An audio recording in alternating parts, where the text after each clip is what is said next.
Terakhir kali ketika saya menyapa seluruh keluarga besar Kota Al-Fatih Malang, saat itu saya belum menjadi OTS bagi anak kami yang sekolah juga di Kota Al-Fatih.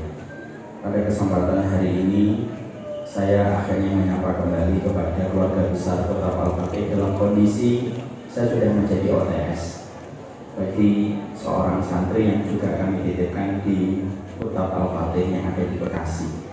Bekasi itu kota yang indah bagi yang bersabar, dan saya termasuk orang yang bersabar.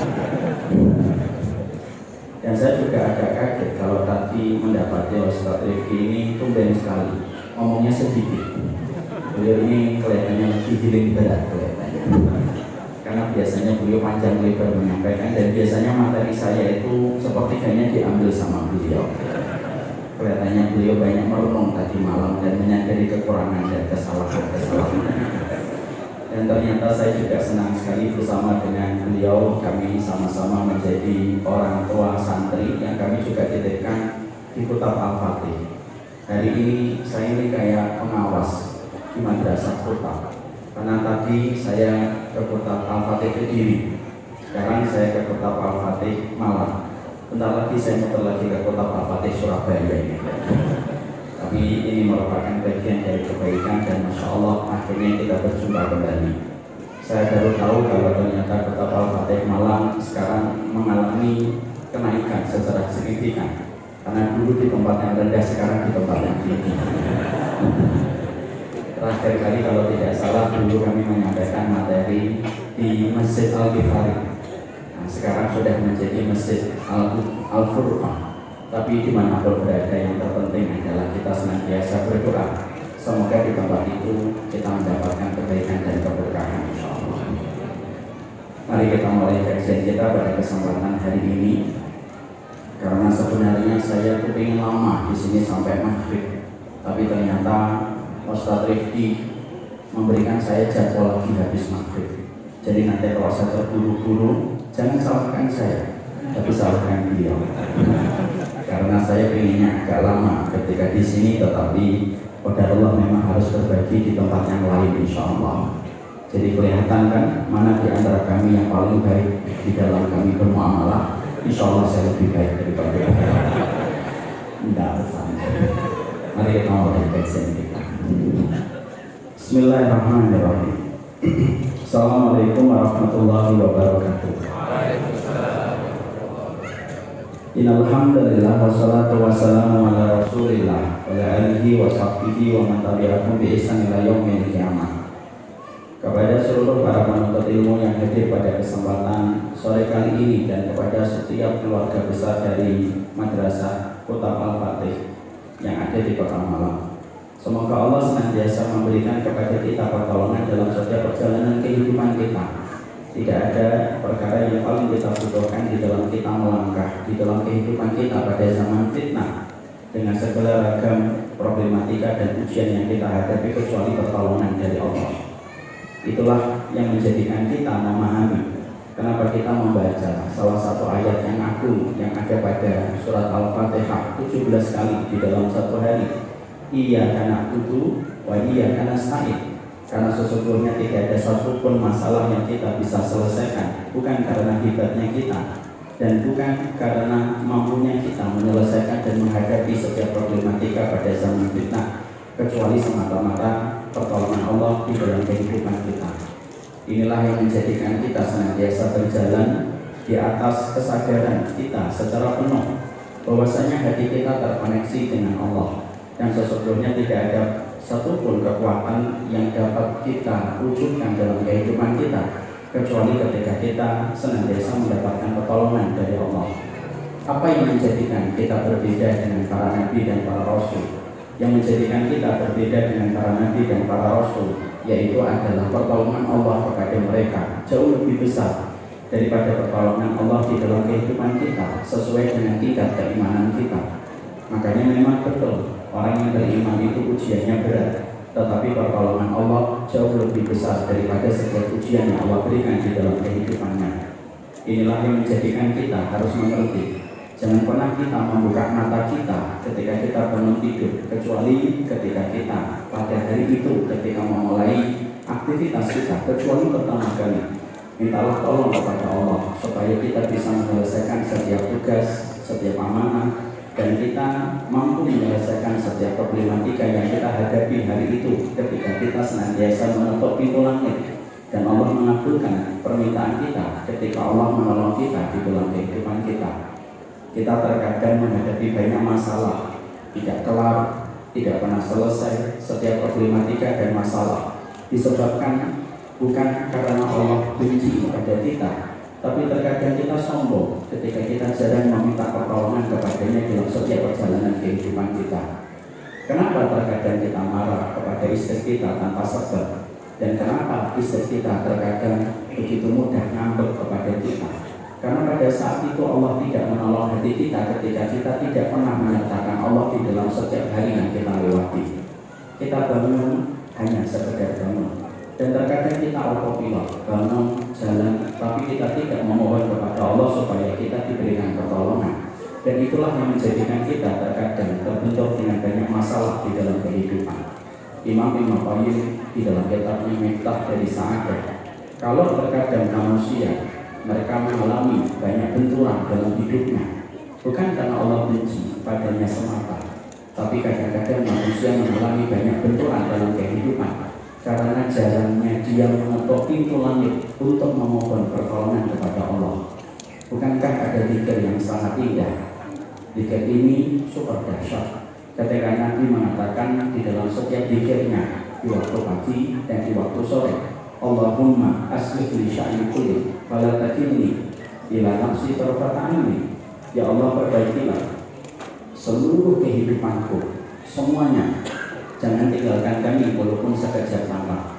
Nabi menggunakan diksi tarfata aini. Nabi menggunakan diksi sekejap mata untuk menggambarkan kepada kita, walaupun sekejap mata, ketika pada saat itu kita tidak mendapatkan pertolongan, maka sesungguhnya berantakan kehidupan kita, porak-poranda kehidupan kita, kalau pada saat itu Allah tidak memberikan pertolongan di dalam kehidupan kita. Inilah yang menjadikan kita memahami ayat ini, ayat yang agung sekali. Tidak salah kalau Syekhul Islam Ibnu Taimiyah sering menggunakan ayat ini untuk menegur dirinya di dalam perjalanan hidup. Imam Ibnu Taimiyah itu terkadang kalau beliau sedang tergoda untuk menjadi sombong, ayat yang beliau baca adalah Iyyaka na'budu wa iyyaka nasta'in, untuk menyadarkan diri beliau tidak ada ibadah, tidak ada pencapaian ilmu apapun itu kecuali bukan karena kehebatan beliau, tapi semua ibadah dan pencapaian ilmu itu semata-mata karena pertolongan Allah. Jadi kalau kita mendapatkan musibah, bukan hanya musibah itu karena takdir musibah itu terjadi, tapi kadang-kadang musibah itu terjadi karena kurangnya kita untuk mengkoneksikan kehidupan kita untuk memohon pertolongan Allah setiap waktu dan setiap saatnya. Dalam hadis riwayat Muslim, ada di dalam kitab Riyadhus Shalihin, ada seorang sahabat pernah mengadu kepada Nabi SAW, ya Rasulullah, la dzabni al-aqrab.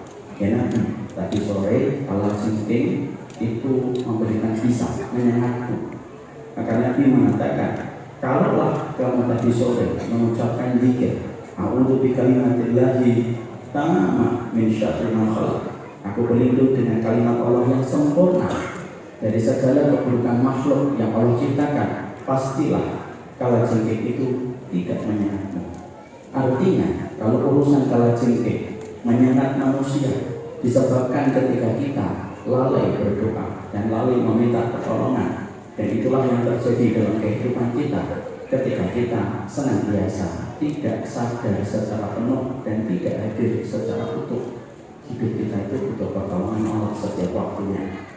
Kita butuh pertolongan Allah supaya kita tidak marah-marah ketika menghadapi anak kita yang sedang menjalankan fitrahnya untuk bermain-main. Kita tidak perlu marah-marah ketika kita menghadapi istri kita, ketika kita paham bahwasanya istri kita itu diciptakan dari tulang rusuk yang bengkok. Kalau Allah menolong hati kita untuk sadar, kalaulah kita diberikan pertolongan oleh Allah, seorang istri tidak akan begitu berat meminta maaf kepada suaminya kalau hatinya ditolong oleh Allah dalam setiap perjalanan hidup. Tidak ada yang bisa menjadikan kita menjadi laki-laki yang kawam kecuali Allah. Tidak ada perempuan yang mampu menjadi makmum yang terbaik dan teristimewa untuk laki-laki kecuali ketika diberikan pertolongan oleh Allah. Dan itulah yang menjadikan kita tidak perlu sombong di balik setiap apapun yang kita perbuat, dan tidak perlu sombong dan jumawa di balik setiap ilmu yang kita peroleh dan kita dapatkan. Kalau tiba-tiba kita tergoda untuk menjadi sombong, pegang dadanya, bacalah iya karena itu, wa iya karena saya. Semoga Allah senantiasa memberikan pertolongan kepada kita dalam setiap waktu dan setiap saatnya. Dan semoga Allah memudahkan kita dalam setiap pencapaian terbaik dalam kehidupan kita, karena pertolongan Allah yang hebat yang Allah hadirkan di dalam teras kehidupan kita. Alhamdulillah, tentunya senantiasa kita bersyukur kepada Allah atas setiap nikmat yang Allah berikan kepada kita. Syukur itu merupakan materi wajib di dalam kehidupan. Kurikulum yang tidak boleh kita mendapatkan kekurangan nilai itu kurikulum ketika kita bersyukur kepadanya di dalam setiap perjalanan kehidupan kita. Syukurnya tanpa tapi, dan sesungguhnya syukurnya itu tanpa batas. Sabarnya tanpa tepi, karena memang sabar itu merupakan mata uang di dalam kita mengarungi kehidupan. Dan ridhonya kita berikan senantiasa di dalam kehidupan kita, karena tidak akan mungkin kita mendapatkan rahmat kecuali ketika kita memformulasikan bagaimana ridho, sabar, dan bagaimana kesyukuran di dalam kehidupan kita. Syukur itulah yang akan memberikan kepada kita ketenangan. Syukur itulah yang menjadikan kita mendapatkan kelapangan dalam hidup. Perkara apa yang menjadikan kita mudah depresi? Ego. Perkara apa yang menjadikan kita mudah depresi? Ambisi. Apalagi yang menjadikan kita depresi? Panjang angan-angan. Dan perkara apa yang bisa mengobati dari depresi dan frustasi yang ditimbulkan dari ego, ambisi, panjang angan-angan? Maka intinya adalah bagaimana kita bersyukur kepada Allah dan kita menjadi akuntan paling handal bahwasanya nikmat yang Allah berikan kepada kita melebihi apa yang kita butuhkan di dalam kehidupan kita. Allah bukan hanya bersifat Ar-Razzaq, tapi Allah bersifat Al-Wahhab. Syekh Utsaimin menjelaskan, kata-kata dari sifatnya Allah Al-Wahhab itu apa? Saking baiknya Allah ketika menegur kita dalam setiap nikmat, bahkan nikmat pun Allah berikan kepada kita walaupun kita tidak meminta. Apakah kita pernah meminta? Berapa kali jantung kita berdetak? Kita tidak pernah meminta. Apakah kita pernah meminta bagaimana kerja lambung ketika dia menguraikan makanan kita? Kita tidak pernah minta. Apakah pernah kita meminta bagaimana ginjal kita ketika menyaring makanan supaya mampu memisahkan mana yang menjadi energi dan mana yang menjadi racun? Kita tidak pernah minta. Tapi Allah memberikan itu setiap harinya tanpa kita minta.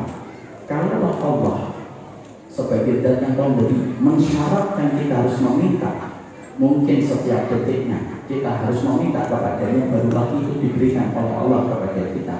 Tapi Allah itu Al-Wahhab, dan salah satu konsekuensi dari sifat Al-Wahhabnya Allah memberi terkadang tanpa manusia itu meminta. Dan itulah yang menjadikan kita bersyukur.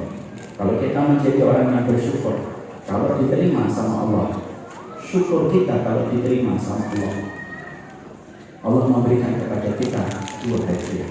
Hadiah yang pertama, kalau kita menjadi hamba yang bersyukur dan syukur kita membuka pintu langit, Allah memberikan kita yang pertama, disederhanakan keinginan kita. Kalau kita sudah mudah, kalau kita sudah sederhana keinginan, maka kita akan mudah bahagia. Kalau kita harus paham, jarak antara kita dan kebahagiaan hanyalah sejarak pada keinginan yang belum kita dapatkan. Semakin orang sederhana di dalam keinginan, semakin mudah bahagia. Kenapa anak kecil gampang bahagia? Karena keinginannya sederhana. Mendapati bapaknya sehat, mendapati ibunya sehat, dia dibelikan cilok, dibelikan martabak, dibelikan permen, dia sudah bahagia.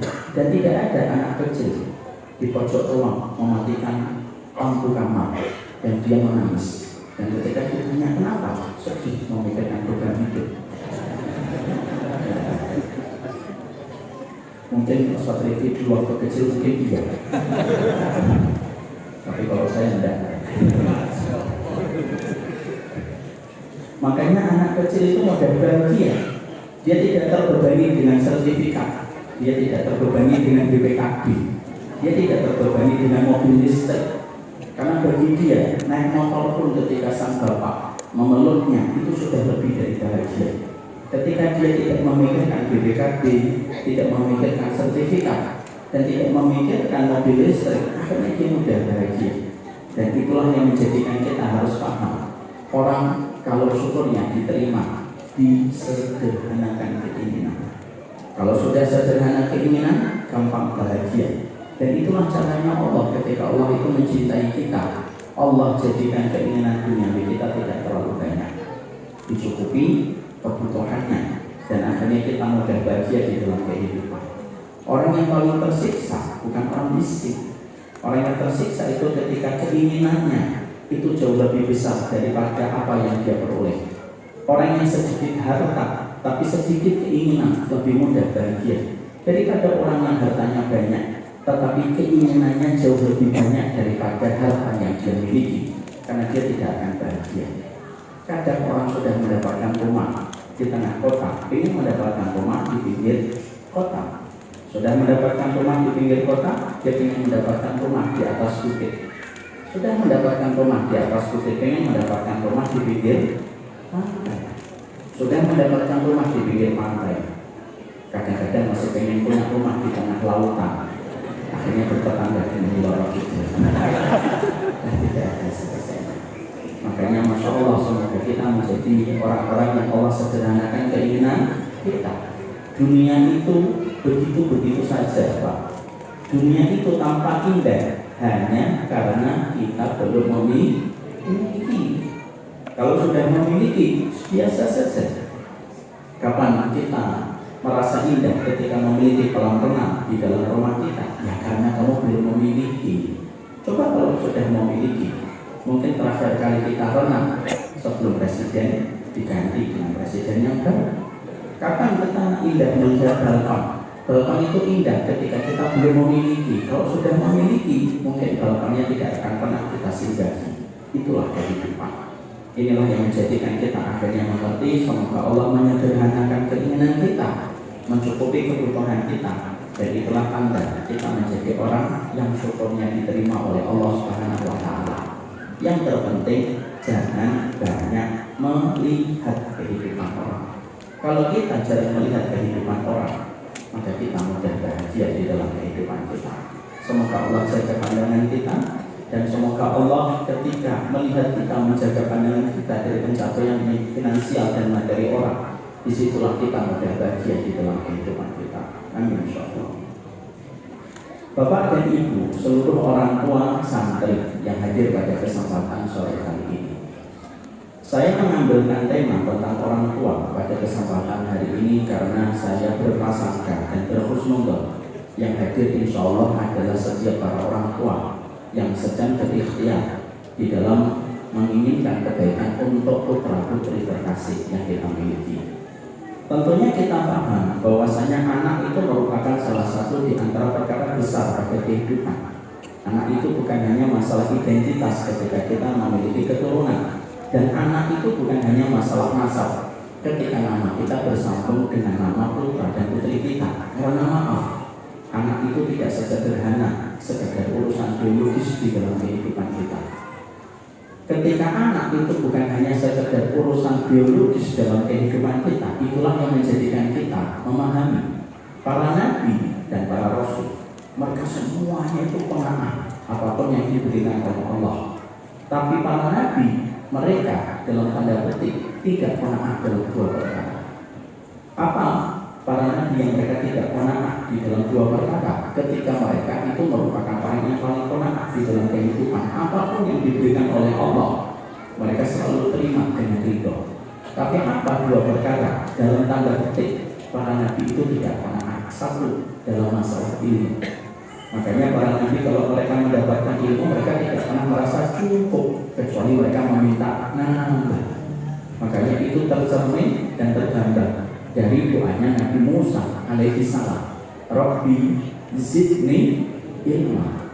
Dikatakan oleh Imam Ibnu Hajar di dalam Muqaddimah Fathul Bari, para nabi itu pengamat. Tapi kalau berkaitan ilmu, mereka tidak pernah berdoa kecuali mereka terus meminta supaya ditambahkan ilmu. Makanya zikir apa yang tidak pernah ditinggalkan di setiap suku? Allahumma inni as'aluka ilman nafi'an, untuk menunjukkan kepada kita betapa besarnya ilmu identik dengan surga dan betapa besarnya ilmu identik dengan ridhonya Allah. Yang kedua, apa perkara yang para nabi tidak pernah dalam tanda petik menang, yaitu ketika mereka belum mendapatkan keturunan. Kalau ada nabi belum mendapatkan keturunan, usaha mereka ketika merajuk dan membujuk kepada Allah supaya mereka mendapatkan keturunan itu mereka betul-betul maksimalkan. Makanya Nabi Ibrahim ketika belum mendapatkan keturunan, dia tidak pernah menghentikan laju doanya kepada Allah supaya Allah memberikan kepada beliau keturunan. Dan Allah baru memberikan keturunan kepada Nabi Ibrahim setelah Nabi Ibrahim melewati usia 90 tahun. Allah berikan Ismail, Allah berikan kepadanya Ibrahim setelah usia 90 tahun, untuk menunjukkan kepada kita kalau urusan anak hanya sekedar urusan biologis, tidak mungkin Nabi Ibrahim sebagai Khalilur Rahman itu konsisten dan istiqomah berdoa meminta keturunan kepada Allah 90 tahun. Ini pula yang kita dapatkan tentang Nabi Zakaria. Kalau anak itu urusan biologis semata dan urusan tentang masalah nasab, tidak mungkin Nabi Zakaria itu berdoa kepada Allah melewati 100 tahun sampai Allah anugerahkan kepadanya Yahya yang menjadi putra bagi Nabi Zakaria. Makanya ada sebuah kisah unik yang kita peroleh dari kisahnya Nabi Zakaria, di balik ikhtiarnya dan di balik effortnya untuk mendapatkan Yahya. Nabi Zakaria pernah melihat Maryam ketika berada di mihrab. Mihrabnya Maryam itu ada buah-buahan. Di sini ada buah-buahan, biasanya ada buah-buahan. Ini panitianya gimana? Maka ini berarti panitianya laki-laki, Pak. Kalau panitianya perempuan, ibu-ibu di sini ada tafla, di sini bunga. Ini menunjukkan cuma tisu. Ini ya, dunia itu butuh sentuhan seorang wanita. Saya kira begitu saja guys.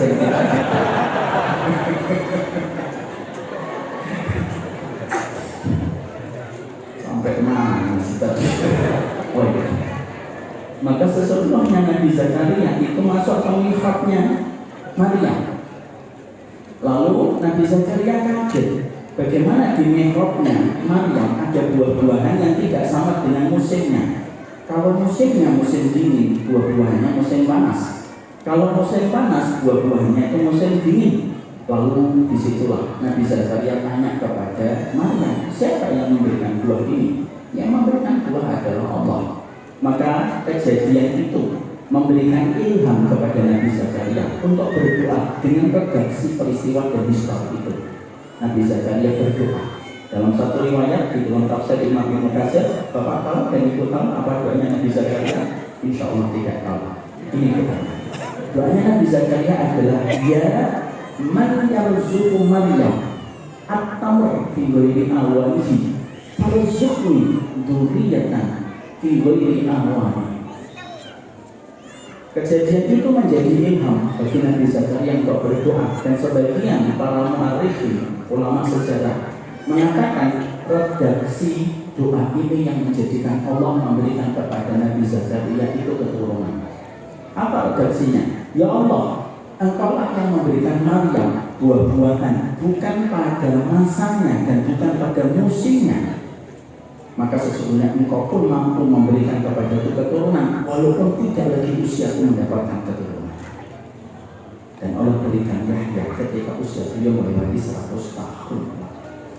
Itu menunjukkan kepada kita tentang sebuah kekuatan bahwasanya anak itu bukan hanya urusan biologis, tetapi anak itu urusan besar, di mana ketika kita membicarakan bahwasanya anak itu merupakan urusan besar dan itu berkaitan tentang kehidupan dunia dan kehidupan akhirat kita, itulah yang menjadikan kita harus paham apa yang harus kita berikan di dalam kehidupan kita ketika Allah sudah memilih kita lalu memberikan keturunan kepada anak-anak. yang dilahirkan di dalam kehidupan kita. Di sisi yang lainnya, para ulama lalu mengatakan, kenapa urusan anak itu menjadi urusan yang penting pada kehidupan seorang hamba? Setidaknya ada 4 fungsi anak, yang mana ketika kita memperhatikan secara detail, maka sesungguhnya tidak ada satupun yang mampu mengungguli rezeki anak yang Allah berikan kepada seorang hamba. Kalau kita mengerti betapa dahsyatnya urusan kebaikan 4 perkara yang diberikan anak kepada kehidupan satu keluarga, di mana Allah tidak memberikan secara random, tetapi Allah memberikan dengan tujuan terbesar dalam kehidupan kita. Para ulama lalu menerangkan apa 4 perkara yang harus kita lihat dengan sudut pandang yang benar, supaya kita itu mengerti bahwasanya anak bukan hanya sekedar beban untuk kita. Anak itu bukan hanya sekedar ketika kita mendapati begadang, ketika anak itu sakit. Bahwasanya anak itu bukan urusan ketika kita memikirkan biayanya ketika dia sekolah. Dan anak itu bukan masalah ketika kita harus bersabar ketika menghadapi tantrumnya. Jangan yang dipikir itu saja. Tapi yang kita pikirkan itu ada keutamaan dahsyat yang menjadikan kita akhirnya bisa melihat perspektif yang agung yang dimiliki oleh anak ketika kita menjadi orang yang beriman dalam kehidupan akhir. Apa 4 perkara itu? 1. Anak itu sejatinya dilahirkan untuk kita, karena sesungguhnya anak itu yang akan menjadi tongkat bagi kita di masa kita tua nanti. Karena pada dasarnya, lihat Ustaz Rifki, hari ini gagal, hari ini. Tapi 15 tahun dan 20 tahun setelah ini semoga Allah menjaga umur beliau. Apakah beliau segagal ini? Tidak. Pasti rambutnya akan memutih, pasti tenaganya akan bergerak, pasti matanya akan mulai ragu, pasti telinganya sudah mulai tidak sensitif untuk mendengar. Allah jadikan kehidupan kita memiliki perputaran. Ketika orang tua dalam kondisi melemah, disitulah hadirnya seorang anak untuk menjadi tongkat bagi kita.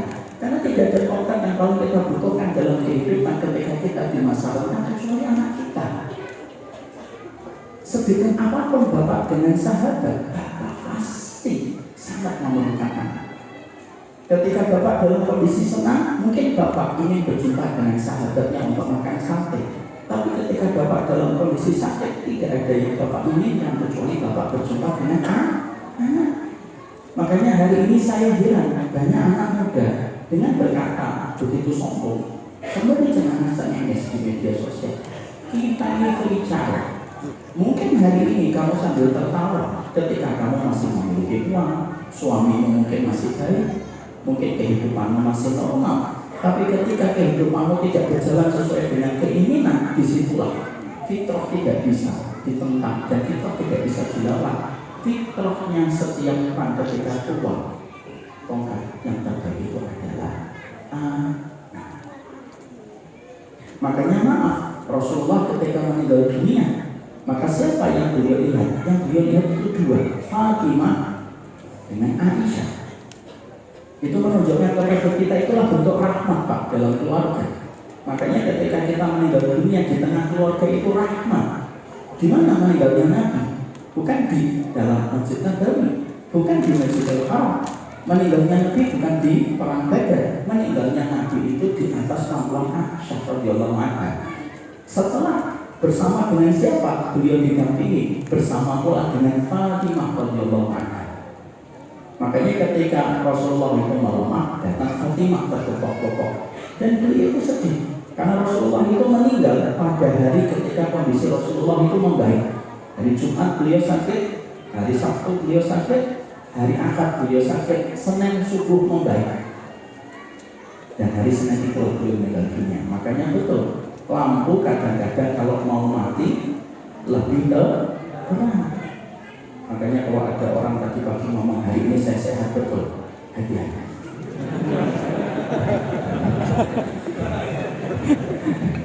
Maka sesungguhnya pada saat itulah tokoh-tokoh datanglah Fatimah. Dan ketika datang Fatimah tidak tega melihat bagaimana Rasulullah di atas pangkuan Aisyah, ibu sambungnya dalam kondisi lemah. Fatimah menangis. Lihat, perhatikan Rasulullah. Nabi itu sakaratul mautnya 2 kali sakaratul mautnya orang biasa. Kata Imam Qurtubi. Fatimah tidak tega, Fatimah nangis. Tapi perhatikan usahanya Nabi dan effortnya Nabi. Nabi tidak bisa berkata-kata karena saking beratnya. Besar pertemuan. Maka ketika Rasulullah merasakan beratnya sakaratul maut itu, ketika datang kepada beliau menuju kepada proses nazaknya, maka pada saat itulah Rasulullah tidak tega melihat Fatimah. Dan ketika beliau tidak tega melihat Fatimah, beliau memberikan isyarat supaya Fatimah itu mendekatkan kupingnya ke mulutnya Nabi Muhammad. Didekatkan kupingnya ke mulutnya Rasulullah. Bisikan pertama membuat Fatimah tambah nangis. Ketika Nabi mengetahui bahwasanya Fatimah tambah nangis, maka Nabi tidak tega kepada Fatimah. Dan Nabi mengatakan dan memberikan isyarat kembali yang kedua, supaya Fatimah mendekatkan kembali kupingnya kepada mulutnya Nabi. Maka itu mendekatkan kembali kupingnya ke mulutnya Nabi. Barulah pada saat itu Fatimah mencoba menahan isak tangisnya dan mencoba untuk tegar. Setelah Nabi Muhammad dimakamkan, Ibunda Aisyah tanya apa yang dibisikkan Nabi yang pertama dan apa yang dibisikkan Nabi yang kedua. Maka saat itu Ali Fatimah menjawab, yang dibisikkan Nabi yang pertama adalah la karba ala abiki ba'da hadzal yaum. Hai Fatimah, sudah jangan sedih. Tidak ada lagi kesulitan dan kesedihan yang dirasakan bapakmu setelah hari ini. Artinya Nabi sudah memberikan isyarat hari terakhir ujian beliau di dunia. Justru membuat Fatimah tambah nangis. Maka pada saat itulah Nabi memberikan isyarat yang kedua. Apa yang dibisikkan yang kedua? Beliau mengatakan innaki min ahli aku. Kamu akan menjadi keluargaku yang paling cepat musuh aku setelah aku wafat. Peristiwa itu memotret kepada kita, anak itu merupakan tonggak untuk kita di masa kita tua nanti. Makanya kadang-kadang kita dapatkan di rumah sakit ada seorang ibu ketika sudah dalam kondisi sakit yang berat. Maka pada saat itu ketika dia punya anak 5, selalu kalau ada salah satu di antara 5 anaknya belum datang, pasti seakan-akan tidak pernah putus tanya mana anak yang satu itu. Kalau yang belum hadir itu namanya Fatimah, mungkin ibu itu membuka mata dan berkata, mana Fatimah? Lagi naik pesawat untuk apa? Buka mata lagi. Mana Fatimah? Baru sampai bandara Juanda. Buka mata lagi. Mana Fatimah? Lagi naik ojek. Setelah datang Fatimah, biasanya dilihat satu persatu anaknya. Baru setelah itu seorang ibu biasanya membangkitkan nafas terakhir. Ya atau tidak? Itulah tonggak untuk kita di masa kita tua.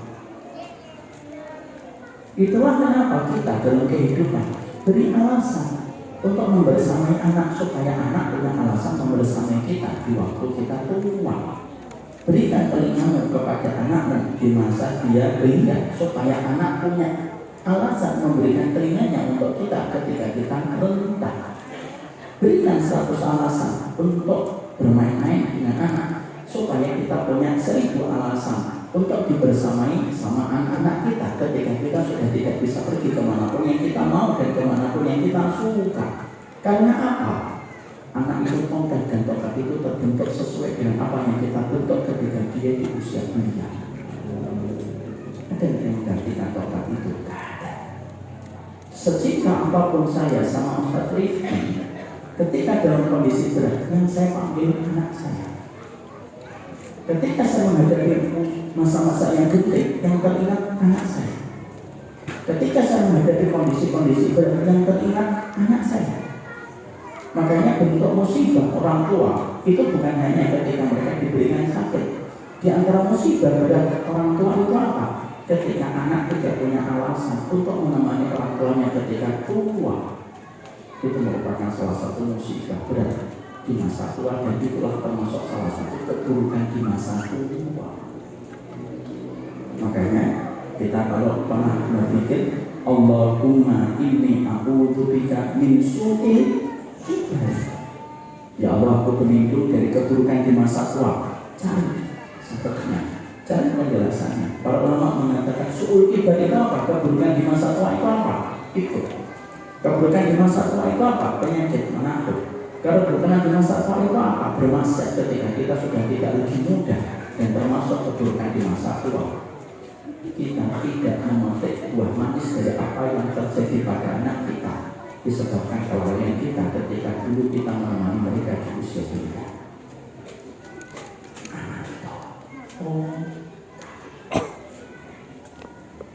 Makanya maaf ya Pak, selelah lelahnya kita mendidik anak kita, selelah lelahnya kita menghadapi tantangan kehidupan kita, lebih lelah saudara-saudara kita tercinta yang hari ini sedang menunggu takdir terbaiknya supaya mereka mendapatkan keturunan.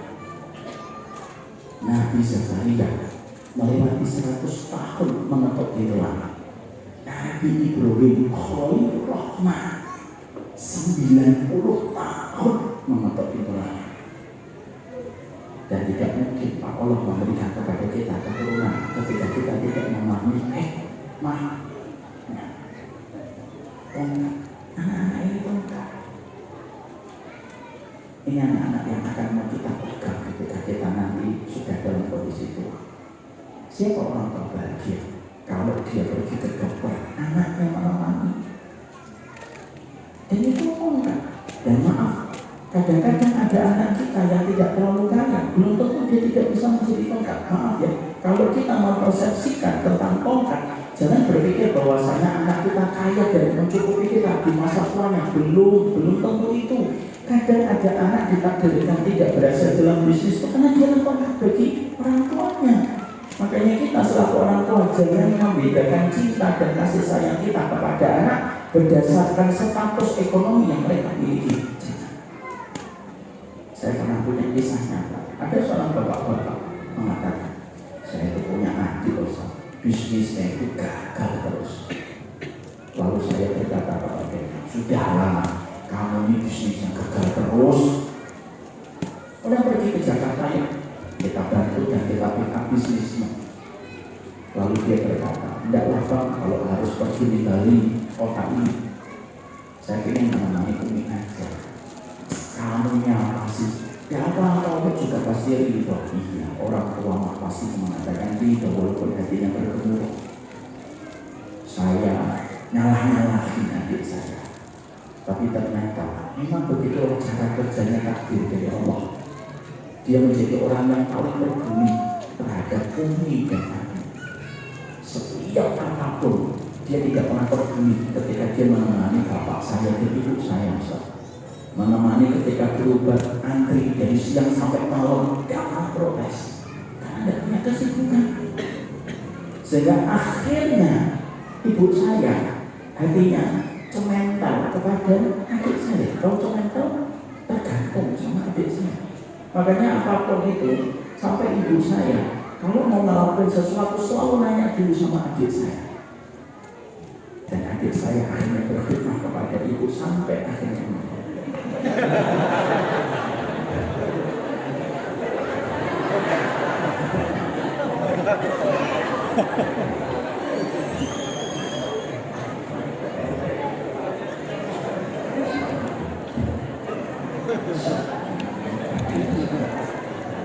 ada mie ayam enggak? Saya biasanya suka es teh manis. Kita lanjutin nggak sih kalau kayak gini? Makanya disitulah akhirnya kita memahami. Beliau akhirnya mengetahui bahwasanya ternyata Allah takdirkan ada anak yang terkadang tidak sukses, bisnisnya buntung, dagangannya boncos. Itu karena Allah ternyata sedang mengarahkan takdirnya supaya dia bisa berbakti dan menjadi berkat bagi orang tuanya ketika tua. Jadi kalau kita nanti melihat anak lelah, letih, ya memang lelah. Emang orang yang berzina tidak lelah? Kalau kita ketika kita lelah dan letih ketika melihat anak kita, ya orang yang minum khamr lelah ketika dia muntah-muntah. Orang yang ketika mengatakan lelah punya banyak anak, memang kamu kira bahwasanya orang yang sedang bermaksiat itu tidak lelah? Makanya saya punya anak 8 orang, ditanya lelah atau tidak lelah, tidak usah ditanya, pasti lelah. Apalagi istri kita Pak di rumah dari pagi nemenin kayak saya ini pergi ke Malang. Saya membayangkan istri saya berhadapan dengan 8 anak itu kayak apa Pak? Di tangga ada. Saya ini pernah Pak masuk rumah di garasi ada anak saya. Di garasi ada anak saya. Abi itu kalau nggak salah nomor anak 5. Masuk ada anak saya nomor 6. Naik ke tangga nomor 4 lagi turun. Dan di lantai 2 masih ada nomor 1 dan 2. Masuk kamar masih ada Pak. Lelah memang. Tapi sesungguhnya kita harus paham bahwasanya dunia ini memang tempatnya kita lelah. Kita tiduran lelah. Kita punya anak juga lelah. Lebih lelahmu. Kita tiduran ketika malam lelah. Ketika kita sholat tahajud juga lelah. Ini lelahmu. Makanya kalau saya ditanya lelah nggak usah lelah. Siapa sih hidup ini tidak lelah? Tapi hidup itu terkadang kita harus paham. Lelah di dunia, istirahat di akhirat. Istirahat di dunia, kadang-kadang lelah. Makanya itulah yang menjadikan kita paham. Sampai Imam Qayyim mengatakan di dalam kitabnya dan di dalam bukunya, apa yang ada di dalam kitabnya dan apa yang ada di dalam bukunya, beliau berkata, setiap laki-laki dan perempuan, kalau mereka sudah menikah, kalau Allah memberikan keturunan kepada mereka, ada dosa dan ada kantong maksiatnya yang itu tidak bisa dihapuskan kecuali karena kelelahan ketika dia mendidik anaknya. Baru Allah hapuskan dosanya, Allah hapuskan maksiatnya. Dan itu terkadang menjadi energi di dalam kehidupan kita. Anak itu tongkat. Dan sesungguhnya tongkat itu tergantung bagaimana kita mengukirnya ketika di usia belia. Karena apa yang terbentuk ketika di usia dewasa adalah apa yang kita lakukan di usia belia. Maaf ya Pak, anak tidak sesederhana yang kita bayangkan. Itu yang pertama. Mungkin mau habis materi. Yang kedua, yang kita harus pahami bahwasanya anak di dalam kehidupan kita itu apa? Anak yang kedua dalam kehidupan kita yaitu adalah orang yang akan meneruskan seluruh estafet kebaikan kita. Karena sesungguhnya kita ini harus meninggalkan jejak-jejak kebaikan sebagaimana Allah menyampaikan di dalam surat Yasin ayat yang ke-12. Wa naktubu ma qaddamu wa atharahu. Kami mencatat apa yang kalian lakukan dan mereka kerjakan dan mencatat setiap jejak-jejak yang mereka tinggalkan. Dan tidak ada jejak terbaik dalam kehidupan kita kecuali adalah anak-anak kita. Makanya maaf, kalau kita sedang fokus membuat kurikulum untuk anak kita, bagaimana kita menemani anak kita, bagaimana kita mengarahkan dan menjaga sensitivitas dan empati anak kita dengan akhlak yang mulia, kita ini sedang memastikan argo kita ini berjalan pada kehidupan kita ketika nanti kita terbujur kaku di dalam kematian kita. Maaf ya Pak, kalau kita mengandalkan rahmat Allah berdasarkan sholat kita saja, sholat kita itu banyak yang tidak khusyuk. Jujur aja. Kalau kita mengandalkan puasa sunnah kita semata, jujur deh, puasa sunnah kita itu kadang-kadang penuh dengan hati yang riya. Kita sering nggak kadang-kadang kalau pas puasa sunnah, lalu ketika yang lain pada makan, kita tidak ingin makan, kita ingin cuma bikin ditanya. Oh nggak makan Ustaz? Soal. Dan kadang-kadang saking begitu luar biasanya setan mau berat-berat hati kita itu kalau puasa sunnah, yang lain pada makan, lalu kita tidak ditanya, kita sedih. Kalau kamu nggak tanya saya makan, kan kamu nggak tahu kalau saya puasa. Saking begitu detailnya setan itu mau berat-berat hati kita kalau kita sedang menjalankan ibadah. Ini bukan berarti Bapak nanti ketika puasa sunnah Bapak bohong. Tetap jujur. Tapi saya cuma ingin menyampaikan ternyata menjaga hati kita dalam keikhlasan dalam setiap ketaatan itu tidak gampang. Kalau kita memasuki surga Allah hanya berdasarkan tobat kita, berapa kali kita umrah sepanjang hidup kita? Kalau perjalanan kita ke akhirat itu hanya mengandalkan sedekah kita, sedekah kita dengan apa yang kita makan itu jauh lebih banyak dari apa yang kita makan loh. Jujur aja kita. Karena Allah tahu bahwasanya kita ini memiliki keterbatasan dan limit di dalam kita beribadah kepadanya. Ketika umur kita tidak sepanjang umurnya umat sebelum Nabi Muhammad, masih terkadang futur, masih terkadang kita memiliki berbagai macam kekurangan. Allah hadirkan anak itu bukan hanya urusan duniawi, bagi mereka yang menghamba kepada dunia.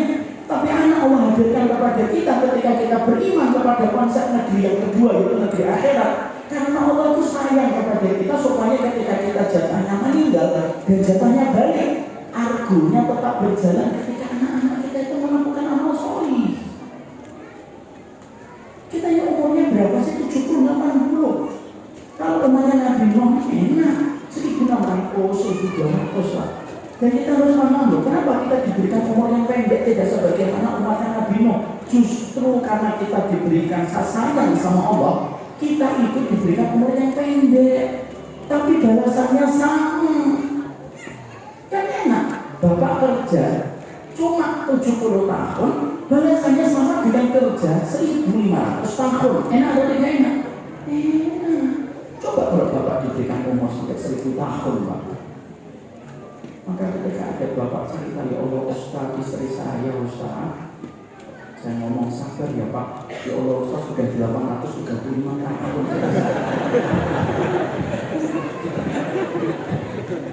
Karena Allah itu memperpendek umur kita supaya kita itu mempersiapkan legasi. Makanya Allah menyampaikan ini surat Yasin itu tidak betul. Wala tubuh maqaddamu wa asaruhum. Yang pertama kita lakukan maqaddamu, apa yang kamu lakukan, tapi jejak-jejak itu harus ditinggalkan. Karena Allah berinteraksi dengan amal soleh kita dan berinteraksi dengan jejak-jejak yang kita tinggalkan. Jangan meremehkan jejak. Dan salah satu jejak yang nikmat dalam kehidupan kita itu jejak anak, Pak. Itu fitnah yang indah. Yang apabila kita mengubahnya dengan apa yang Allah ridhoi, fitnah itu berubah menjadi suatu anugerah. Maka inilah yang menjadikan kita, kenapa terkadang kita harus melelahkan, meletihkan diri kita. Terkadang kita harus merelakan berbagai macam kesempatan, karena kita sesungguhnya paham anak itu yang akan menjadi argo kita dalam kehidupan kita berikutnya. Dan ketika kita terbujur katu, anak ketika dia melakukan ibadah, argonya tetap bersama.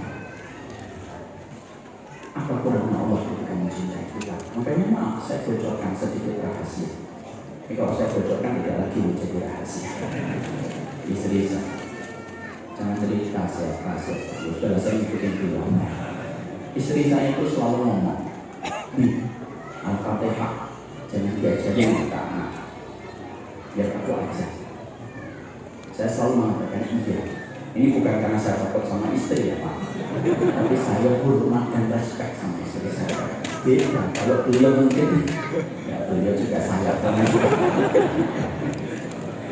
Maka saya tahu alasannya, tapi saya pernah mencoba untuk mencari tahu kenapa Al-Fatihah tidak boleh saya ajarkan. Istri saya menjawab, tapi mah enak ketemu banyak orang, ngajar, ketemu dengan banyak telinga yang setiap waktu mungkin haus untuk mendengarkan apa yang Nabi jelaskan. Kalau saya seorang ibu, saya orang yang introvert, istri saya orang introvert, benar.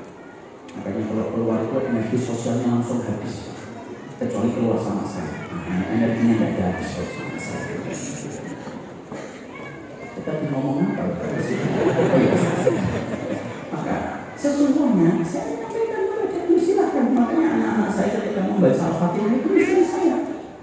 Tapi disitulah kita paham kehidupan kita itu enaknya karena ada babak kedua. Dan sesungguhnya karena ada babak kedua yang menanti kita, maka itu yang menjadikan kita itu rajin menanam apa yang kita lakukan. Dan tidak ada tanaman yang membuat kita bergembira kecuali tanaman itu berapa anak. Tanaman yang paling ini itu tanaman anak, Pak. Makanya kata para ulama, anak itu fitnah, tapi fitnahnya kita suka. Anak itu fitnah, betul Ustaz? Anak itu fitnah, tapi kita suka. Karena tidak ada nanam yang paling nikmat itu kecuali nanam kebaikan pada anak. Makanya ketika kita mengarahkan anak kita untuk sholat, ketika kita mengajarkan anak kita untuk kita dekatkan kelingking kita dengan kelingking anak kita, ketika di masjid subuh bapak bangunkan, bapak gendong, itu semuanya akan menjadi sebuah kenikmatan. Karena apa? Anak yang mengingat ketaatan bersama dengan bapaknya yang dilakukan secara kolektif, itu yang akan menjadi sebuah kebaikan kita dan kelapangan hidup kita nanti di akhirat. Jadi kalau bapak nanti dikenang sama anaknya, Nabi itu gendong saya ketika saya kecil, menundukkan saya di atas sajadah, dan ketika sholat subuh dengan sabar, mendampingi saya, mengajak saya sholat, menyapih mata saya, mengusap mata saya supaya saya bangun, dan itu dikenang sama anak itu akan disia-siakan oleh Allah? Ya mungkin Pak. Kalau memberikan minuman kepada seekor anjing saja, yang itu merupakan makhluk hewan, ada wanita memberikan minuman kepada seekor anjing dengan hati yang ikhlas dan setelah itu bertobat, perkara itu menjadi salah satu sebab Allah mengampuni dosanya. Apalagi kita sama anak yang secara nasab dan secara posisi anak itu lebih mulia daripada anjing. Makanya maaf, jangan sering-sering marahin anak. Anak itu tidak minta dilahirkan, Pak. Kita yang minta anak itu dilahirkan. Apakah kita tega gitu, Pak? Ini Pak sama orang lihat ini masalah. Sebab kita marah-marah sama. Enggak, kita ngomong. Kenapa sih marah-marah? Bukannya saya dulu juga gak minta diri saya. Anak itu legasi kita. Ada kita ini harus jalan. Kalau bukan karena ini, kita tak mungkin berhubungan dengan anak. Tapi kan kita paham ini terus berjalan terus dalam kehidupan kita. Itu akan menjadikan kita itu bertahan di tengah berbagai macam ujian yang Allah berikan dalam kehidupan kita. Itu anak.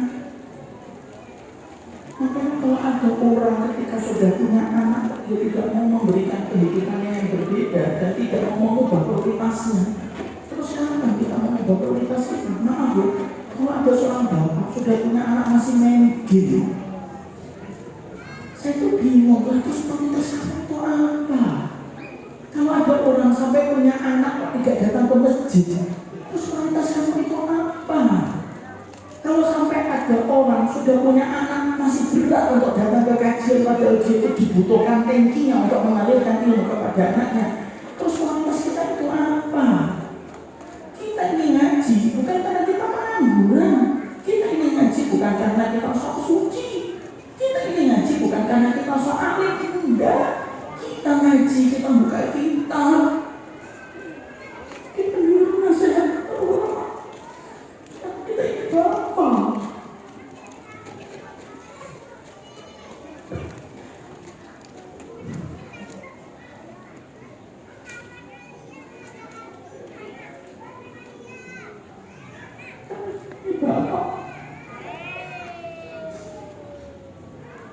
Kalau kita bisa milih, jangan sampai anak itu ngomong, lebih baik saya dilahirkan sama bapak itu daripada dilahirkan sama kamu.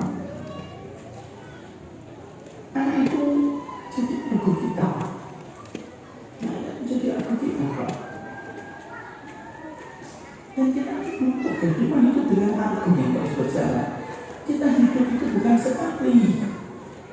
Kita hidup ini untuk babak yang kedua. Dan indahnya ketika kita hidup pada babak yang kedua itu yang menjadikan kita ini paham. Kita harus punya alasan supaya kita itu apa izahnya. Kita harus punya alasan supaya di kehidupan barisan itu kita ditahan, ada kuburnya. Dan siapa yang paling bisa untuk bisa memberikan itu kebaikan yang ada pada kehidupan kita di alam barisan? Dua anak kita, Bapak. Bapak meninggalkan anak. Lalu anak itu penuh dengan ridho, mengikuti sunnah, akhlaknya mulia, dicintai banyak orang. Mungkin nggak Bapak tidak ditahan ada kuburnya oleh Allah? Nggak mungkin, Pak. Allah itu asy-syakur, Allah itu maha mensyukuri. Mari kita belajar dari sebuah riwayat Imam Mujahid waktu dibukai api. Ada sebuah riwayat bagus, kalau tidak salah tidak bagus. Mayat itu diseksa karena tangisan keluarganya. Dalam hadis itu, para ulama menjelaskan kapan mayat itu diseksa atas tangisan keluarganya dalam dua kondisi. Satu, kalau keluarganya ketika ditinggalkan, keluarganya menyahak, meratapkan anak, mendatangkan siksa untuk mayat ketika di dalam kubur. Yang kedua, kapan itu orang tua itu akan mendapatkan siksa ketika meninggal dunia? Kalau anaknya itu tidak tahu bagaimana dirinya ketika harus ridho kepada orang tuanya ketika orang tuanya meninggal dunia, lalu anaknya melakukan tindakan yang dimurkai oleh Allah, maka mayat orang tuanya itu akan disiksa oleh Allah. tangisan keluarga kepada mayit itu mendatangkan siksa untuk mayit. Kalau dia meninggalkan keluarga yang tidak paham betapa haramnya niyahah, maka mafhumul mukhalafahnya, pemahaman terbaliknya itu simpel. Berarti kalau ada mayit meninggal dunia, meninggalkan anak yang ridho, meninggalkan anak yang lapang, meninggalkan anak yang ingin bercita-cita ketemu kembali dengan abinya ketika abinya meninggal dunia, mungkin nggak Allah itu tidak menahan ada kubur untuk bapaknya? Nggak mungkin, Pak. Karena apa? Karena pemahaman terbaliknya tadi jelas. Kalau ada mayit meninggalkan anak, kok anaknya niyahah, mayitnya disiksa. Tapi kalau ada mayit meninggalkan anak yang penuh dengan ridho, hatinya ridho, walaupun dia sedih ditinggalkan bapaknya, lalu dia melanjutkan kehidupan dengan koridor ketaatan yang diajarkan oleh bapaknya, tidak mungkin, Pak. Lalu bapaknya tidak mendapatkan balasan dari sisi Allah. Itu yang terjadi. Makanya kalau bicara anak, kita tidak bicara masalah teori suara, kita bicara hati, Pak. Kalau kita bicara anak, tidak bicara tentang perasaan saja. Maaf ya Bu, ibu yang ada di atas, di bawah. Anak kita itu degup jantungnya berdetak bersama ibu sejak usia 4 bulan. Berarti selama 5 bulan dia berdegup setiap detiknya bersama dengan ibu. Anak itu makan apa yang dimakan oleh ibu selama dia berada di dalam rahim ibunya. Maka tidak mungkin kalau kita dalam kehidupan kita itu tidak paham anak itu. Yang kedua itu fungsinya dalam kehidupan kita itu apa?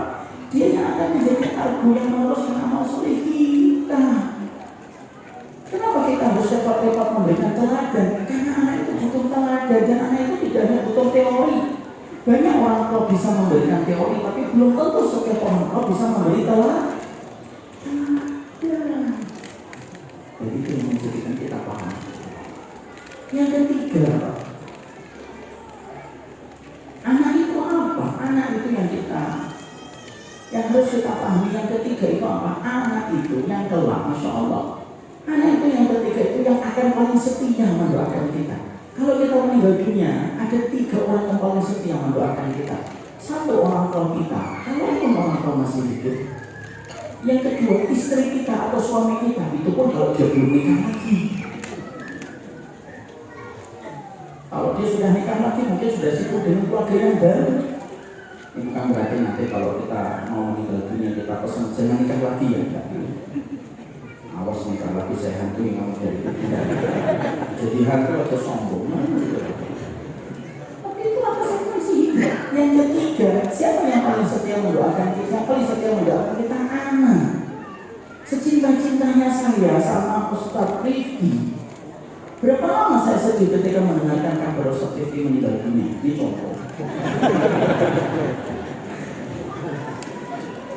Ya paling saya sedihnya itu setengah hari. Ya Allah, Ustaz Rifki, Masya Allah. Saya pernah makan rawon anak, rawonnya Zen, Masya Allah. Saya harus datang ke warungnya beliau. Masya Allah. Sudah saya sampaikan ya, Ustaz.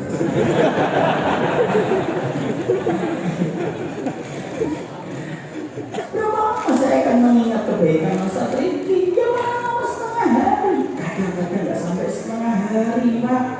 Kadang-kadang setelah kita tahu kapan Ustaz Rifki dimakamkan, habis zuhur. Sudah nanti habis zuhur saya coba cari tiket pesawat. Kalaupun sudah dimakamkan, saya melihat handphone, lalu melihat ada yang lucu, saya ketawa. Karena secepat itu kita sebenarnya manusia itu dilupakan sama orang. Tapi siapa yang paling setia ketika mengingat kita? Anak.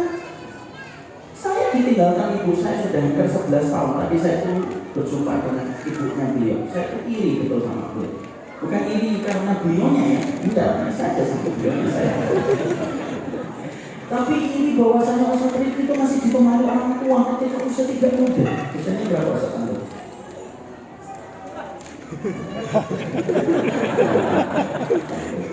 40 beliau. Walaupun kelihatan kayak 43 ya.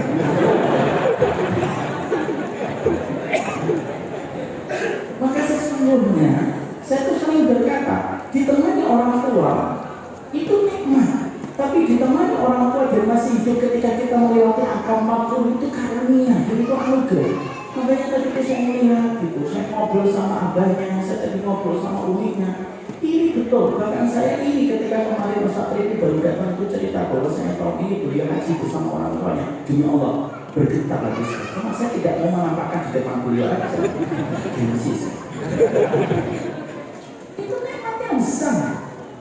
Makanya Masya Allah saya ditinggalkan ibu saya itu 11 tahun. Harinya itu hati saya itu tetap sama. Makanya saya sering mengingatkan kepada setiap anak yang masih ditemani orang tua. Demi Allah ya, hidup kita tidak akan pernah lagi sama setelah kita memasukkan jasa bapak dan ibu kita ke perut.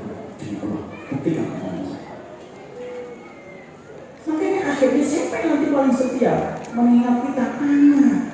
Anak itu paling setia mengingat kita. Sampai kita meninggal sudah 15 tahun pun dia masih setia. Masakan ibunya kayak apa, bakwan jagungnya kayak apa, bapaknya kayak apa, itu masih ingat.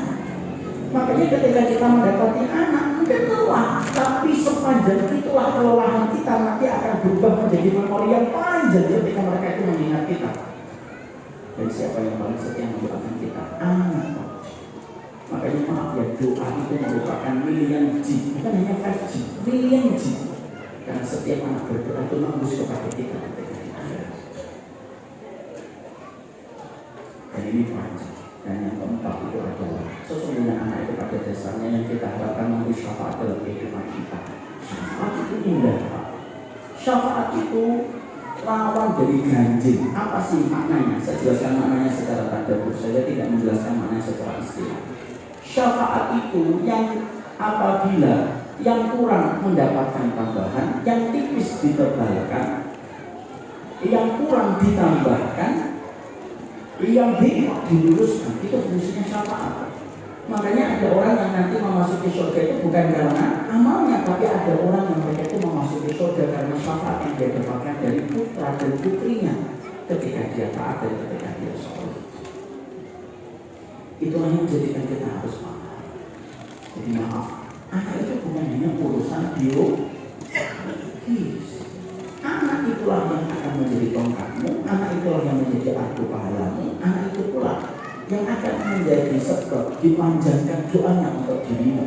Dan anak itulah yang akan menjadi satu harapan kita supaya mendapatkan syafaat. Kalau ada amal kita yang kurang, syafaat dari anak kita yang menambah. Kalau ada di antara ketaatan kita yang tipis, anak kita yang soleh akan menegakkan. Kalau ada amal kita yang meriuk-riuk, anak kita yang akan meluruskan dengan syafaat yang ketika mereka lebih soleh daripada kita. Dan itulah dahsyatnya. Inilah pula yang menjadikan kita harus paham apa hadiah untuk anak. Nah ini tadi baru lengkap. Dan saya sudah ditulis waktu habis. Tidak apa-apa. Ilmu itu bukan karena banyak. Ilmu laisa bebas sampai dua. Ilmu itu bukan karena banyak. Walaupun kita baru dapat jimat, tidak apa-apa. Tapi setidaknya menyadarkan kita kembali. Ternyata anak-anak yang hari ini ikut meramaikan majelis ilmu kita, yang lari, yang nangis, yang duduk, yang tidur, maka pada dasarnya sesungguhnya anak itu hal yang luar biasa. Kalau anak itu biasa bagi kehidupan orang beriman, tidak mungkin Nabi Ibrahim berdoa sampai 90 tahun. Kalau anak itu biasa hanya untuk membanggakan diri kita, tidak mungkin Nabi Zakaria melewati 100 tahun setiap berdoa untuk diberikan keturunan. Anak itu dahsyat, dan tidak ada yang memahami dahsyatnya anak kecuali orang yang imani babak kedua dalam kehidupan kelak kita. Wassalamualaikum warahmatullahi wabarakatuh. Saya sudah dilirik sama Ustaz Rifki dari sini kelihatan. Maka ini yang dapat saya sampaikan. Sekali lagi mohon maaf walaupun ini baru mukadimah, karena yang terpenting memang bukan masalah banyaknya, tapi tadabbur kita dalam setiap nasihat yang disampaikan para ulama di dalam kehidupan kita. Wassalamualaikum Muhammad. Saya serahkan kembali kepada Ustaz Rifki karena beliau sudah siap-siap memegang mic. Saya persilakan.